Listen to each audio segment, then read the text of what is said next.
नमस्कार, मी साक्षी. आजच्या या साध्या सोप्या अशा रेसिपीमध्ये तुमचे सगळ्यांचे स्वागत आहे. तर उद्या नागपंचमी आहे आणि म्हणूनच आज आपण 3 धान्य वापरून लाह्या कशा पाडायच्या आहेत ना ते पाहणार आहोत.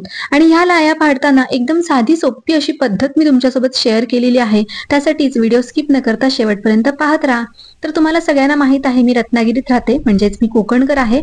तर कोकणामध्ये प्रामुख्याने भात शेतीच उगवली जाते आणि भाताच्या शेतामध्येच बांधाला अशा वरी थोड्या कमी प्रमाणात घातल्या जातात. तर म्हणूनच मी आज भात आणि वरी आणि जोंधळे अशा 3 प्रकारच्या लाह्या तुम्हाला या संपूर्ण व्हिडिओमध्ये पाडून दाखवणार आहे. एकदम साधी सोपी पद्धत आहे, त्यामुळेच हा व्हिडिओ आहे ना जास्तीत जास्त शेअर सुद्धा करा, कारण आजकाल ह्या वरईच्या लाह्या कमी प्रमाणात दुकानामध्ये सुद्धा मिळतात आणि म्हणूनच ज्यांना येत नाहीयेत ना त्यांना या व्हिडिओचा फायदा होईल. तर सगळ्यात आधी मी जे जोंधळे आहेत ना ते घेतलेले आहेत साधारण वाटीभर आणि गरम पाणी करायला ठेवलेलं आहे गॅसवरती. पाण्याला उकळी यायला लागली की यामध्ये हे जोंधळे घालून घेतलेले आहेत. तर पाण्याला उकळी आली की लगेचच जोंधळे घालायचे आहेत आणि बरोबर घड्याळ लावून 2 मिनिटच आपल्याला हे ढवळत राहायचे आहेत. अशा पद्धतीने हे बघा, हीच पद्धत आपल्याला का वापरायची आहे तर फक्त हे याचं जे साल आहे ना ते सॉफ्ट पडलं पाहिजे इतपतच आपल्याला हे उकळवायचं आहे आणि लगेचच चाळणीमध्ये निथळून घ्यायचं आहे. तर मी तरी हे चाळणीमध्ये निथळून लगेचच याच्या लाह्या पाडलेल्या आहेत. आता आपण हा जो रुमाल घेणार आहोत ना लाह्या पाडवताना शेकण्यासाठी, तो अशा पद्धतीने घडी करून घ्यायचा आहे की याची छान अशी पुरचुंडी झाली पाहिजे. त्यापेक्षा जर मोठा रुमाल असेल तर चांगली पुरचुंडी होईल, कारण जास्त हीटमध्येच आपल्याला हात सतत ढवळत राहून हात भाजत राहतो आणि म्हणून शक्यतो मोठी पुरचुंडी झाली तर बघा तुमच्याकडच्या कॉटनच्या कपड्याने. तर सगळ्यात आधी मी कढई चांगली तापलेली आहे, जाडबुडाची कढई घेतलेली आहे आणि यामध्ये वरई घालून घेतलेली आहे. वरई ही सालासकट आहे, कोणत्याही किराणा मालाच्या दुकानात सहज उपलब्ध होते. पण मी ही सगळ्यात पहिली चूक केलेली होती. तर वरईच्या लाह्या चांगल्या पडलेल्या नाहीयेत, कारण त्याला टेम्परेचर कसं असणं आवश्यक आहे ते सांगते.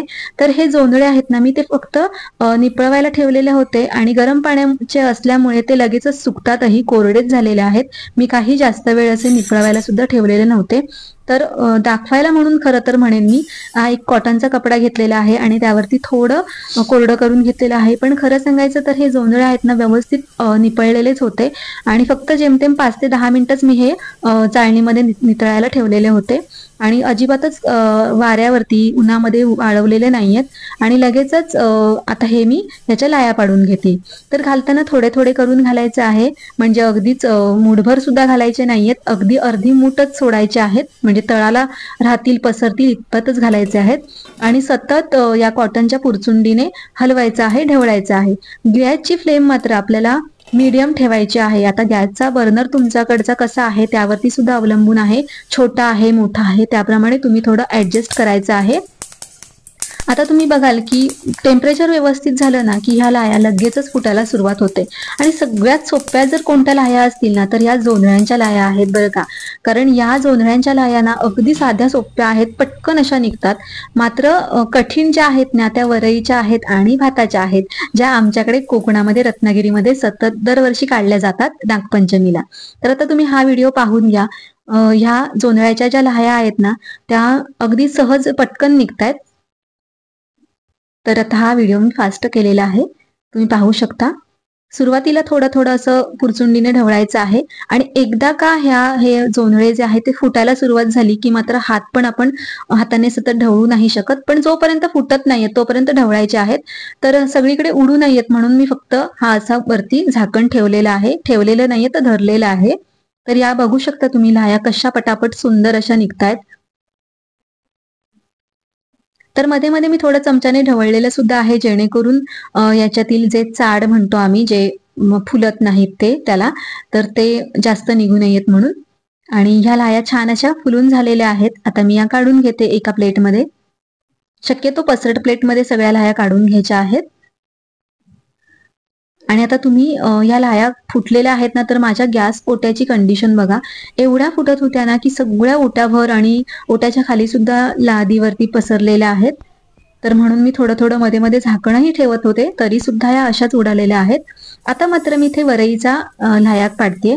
तर तुम्हाला खरं सांगू का, जेव्हा आपण वरईच्या लाह्या काढतो ना, तेव्हा कढई व्यवस्थित तापलेली हवी, पण एकदम एवढीही नको की टाकल्या टाकल्या सगळं लगेचच जळेल, परंतु चांगली तापलेली हवी आहे. आणि गॅसची फ्लेम मात्र आपल्याला इथे मीडियम ठेवायची नाहीये, तर हाय ठेवायची आहे आणि मग मीडियम करायची आहे. आणि जी आपण मीडियम ठेवणार आहोत, म्हणजे हाय पेक्षा थोडं कमी आणि मीडियम पेक्षा थोडं जास्त अशी गॅसची फ्लेम आपल्याला ठेवायची आहे. आणि आता मात्र आपल्याला गॅस आहे ना, तो तसाच ठेवायचा आहे जोपर्यंत या वरईच्या संपूर्ण लाह्या काढून होत नाहीत तोपर्यंत. आणि तरच या वरईच्या लाह्या व्यवस्थित निघणार आहेत. मी पहिली जी चूक केलेली होती ना, ती तसं माझं थोडंसं तसंच झालेलं होतं, पण मला लगेचच कळलं, थोडीशी आयडिया आली. आणि तुम्ही एकदा दोनदा थोडेसे टाकून बनवलेत ना, की तुम्हाला कळेल लगेचच की आपल्याला गॅसचं टेम्परेचर कसं, गॅस स्लो असला पाहिजे, फास्ट असला पाहिजे, म्हणजे या वरईच्या लाह्या पाडण्यासाठी, फुलण्यासाठी कसं टेम्परेचर हवं आहे ते आपल्याला लगेचच समजतं. आता तुम्ही बघू शकता, इथे थोड्या थोड्या घातल्यानंतर त्या लगेचच छान तडतडत आहेत आणि लाह्या फुटून येत आहेत. आणि तसं तर वरईचं जे साल असतं ना, ते पातळच असतं, परंतु याला गॅसची फ्लेम मात्र हाय फ्लेमपेक्षा थोडीशी कमी लागते, म्हणजे एकदमही हाय लागत नाही, कारण लगेचच जळू शकतात, कारण या एकदम बारीक असतात. तर आता अशाच मी वरईच्या लाह्या सुद्धा काढून घेते सगळ्या व्यवस्थित. आणि तुम्ही बघू शकता, आता मात्र असं माझं जसं आधी झालेलं होतं ना सुरुवातीला, कारण मी सुरुवातीला कढई एकतर व्यवस्थित तापलेली नव्हती आणि नंतर एकदम गॅस फुल करून मी कढई तापवली होती, ज्यामुळे त्या वरया टाकल्यानंतर त्या करपायला लागल्या. आधी शेकतच नव्हत्या, नंतर एकदम करपल्या, असं झालं, त्यामुळे तो प्रॉब्लेम झालेला होता. आता मात्र मी आमच्याकडे प्रामुख्याने जी शेती केली जाते ती भात शेती, त्या भाताच्या लाह्या पाडणार आहे. भात सुद्धा व्यवस्थित टाकून घेतला. आता इथे एक लक्षात ठेवायचं आहे, वरईला गॅस फास्ट पेक्षा थोडासा किंचित कमी, आणि हे जे भाताच्या लाह्या आपण पाडतो ना, त्याच्यासाठी मात्र गॅस एकदम फुल, जो जेवढा हाय असेल ना तेवढा हाय ठेवायचा आहे. आणि सतत असं पुरचुंडीनी कॉटनच्या ढवळत राहून, हलवत राहून छान अशा ह्या लाह्या पाडून घ्यायच्या आहेत. पण मात्र भात आहे ना, भात, वरई किंवा कोणतंही धान्य जे आपण घेऊ ना, ते त्या वर्षीच असलं पाहिजे, असं मला ज्या आमच्याकडे आज ताई आलेल्या आहेत ना, ज्यांनी मला हा भात आणि या वरई दिलेल्या आहेत, ज्या शेती करतात, त्यांनी सांगितलेलं आहे. म्हणजे त्याच वर्षीचा भात असला पाहिजे, त्याच वर्षीच्या वरई असल्या पाहिजेत. आणि जोंधळ्यांचं मला माहित नाही आहे, कारण जोंधळे आमच्याकडे पिकले जात नाहीत, ते घाटावरती साताऱ्या साईडला वगैरे जोंधळ्याची शेती होते. तर मी तुम्हाला जेवढी मला माहिती होती तेवढी सांगितलेली आहे. पण भाताच्या आणि वरईच्या तुलनेमध्ये पाहायला गेलं ना, तर जोंधळ्याच्या लाह्या आहेत ना, त्या अगदी पटकन निघतात, अजिबातच काहीच बघायला लागत नाही. आणि जोंधळ्याच्या लाह्या पाडण्यासाठी गॅसची फ्लेम मीडियम असली पाहिजे, लो नसली पाहिजे, लोच्या पेक्षा थोडी हाय, म्हणजे मीडियम असली तरी लाह्या पटकन छान निघतात. आणि थोडं मध्ये कमी केलं तरी सुद्धा चालतं. पण या दोन प्रकार सांगितलेले आहेत ना, जसे की भाताची आणि वरईची, त्याला मात्र गॅसची फ्लेम आपल्याला मी सांगितल्याप्रमाणेच ठेवायची आहे. आता या भाताच्या लाह्या पहा किती मस्त फुटलेल्या आहेत, मात्र या साफ करताना सुद्धा थोडे जास्तीचे कष्ट आहेत. ते कसे ते मी तुम्हाला पुढे सांगते. आणि वरईच्या लाह्या मी लहान असताना जेव्हा नागपंचमी नागोबाला पूजायला जायचे ना, तेव्हा मला या वरईच्या लाह्या प्रचंड आवडायच्या खायला. पण ह्या ना कमी प्रमाणात, कोणी वाटलं ना तरी कमीच वाटले जातात किंवा कमी प्रमाणातच मिळतात. कारण तुम्ही पाहिलं ना, एवढे होते वरई, तर त्यातून एवढ्याच वरईच्या लाह्या निघालेल्या आहेत. मात्र या जोंधळ्याच्या लाह्या ना, तुम्ही अगदी चमचावर मागितलं ना तर कोणी 4-4 मूठ देईल, एवढ्या साध्या सोप्या असल्यामुळे पटकन निघतातही छान, त्यामुळे भरपूर प्रमाणात खाऊ शकतो. पण चवीला भाताच्या लाह्या खूप मस्त खुसखुशीत लागतात, चवीलाही लागतात छान. आणि वरईच्या आहेत त्या जास्त चवीला चांगल्या लागतात.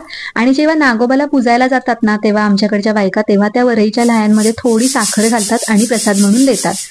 तर या वरईच्या लाह्या आणि या सगळ्या जोंधळ्याच्या लाह्या आहेत ना, तुम्ही जाड चाळणीने चाळून घेतलेल्या आहेत.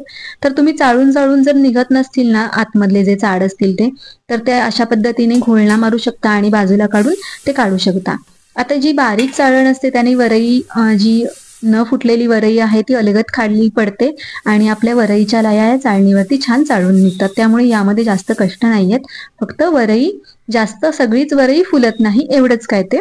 आता ही वरईच्या लाह्या पहा किती मस्त अशा बनलेल्या आहेत आणि खरंच सांगते खूप चवीला छान लागतात. तुम्ही यावर्षी ना अशा पद्धतीने वरईच्या लाह्या नक्की बनवून बघा. ज्याला भगर पण म्हणतो, म्हणजे एकादशीला किंवा उपवासाला जे वरईचा भात बनवला जातो ना, त्याच या वरई आहेत. आणि आता जो हा भात आहे ना, म्हणजे भाताच्या लाह्या आहेत ना, त्या सुद्धा मी घोळण्याने चाळून घेतलेल्या आहेत. आणि हे बघा, आता या ज्या भाताच्या लाह्या आहेत ना, त्या अशा भात चिकटलेला असतो. हे बघा, अशा पद्धतीने तुम्हाला दाखवते मी इथे.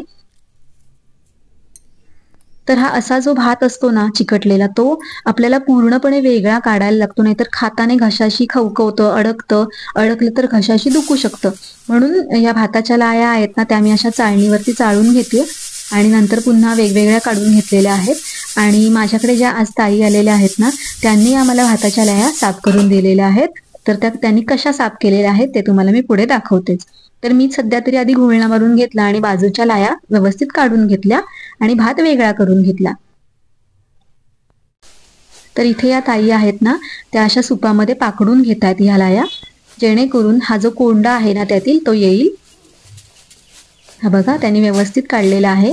कारण जे लोक शेती करतात ना, म्हणजे आमच्याकडे कोकणात तरी जे भात शेती करतात ना, त्यांना असं सूप मारण्याची किंवा घोळण्याची चांगली सवय असते. माझी आजी खूप छान घोळणा मारायची भाताला किंवा कोणत्याही कडधान्याला. मी अशी बघतच राहायचे एकटक, एवढं छान तिला यायचं. पण तिचा तो गुण आमच्यापैकी कोणाच्यातही आला नाहीये, हे दुर्दैव.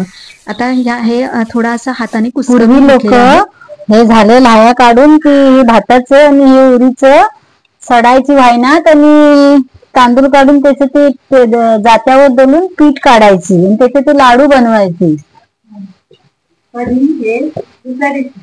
हे त्याच दिवशी संध्याकाळी बनवायची ती लोक. हो, हा, उपवासाला म्हणून ते खायची. पहिला सगळी व्यवस्थित नसतो, आता सगळी मजाच येत नाही. आता इथे तिन्ही प्रकारच्या लाह्या काढून झालेल्या आहेत. या वरईच्या लाह्या आहेत ज्या तुम्ही आता पाहताय, खूप मस्त अशा फुललेल्या आहेत. आणि ह्या जोंधळ्याच्या लाह्या आहेत, त्या जास्त प्रमाणात आहेत कारण त्या छान आणि पटकन निघतात आणि लागतातही छान. तर या सुद्धा लाह्या पटकन बनलेल्या आहेत. आणि सोबतच या भाताच्या लाह्या आहेत, त्या कमी आहेत. आणि ह्या बघा, खूप मस्त अशा खुसखुशीत लागतात ह्या भाताच्या लाह्या. तिन्ही प्रकार तुम्हाला मी दाखवलेले आहेत. तर तुम्हाला यापैकी कोणत्या प्रकारच्या लाह्या जास्त खायला आवडतात मला कमेंटमध्ये नक्की सांगा.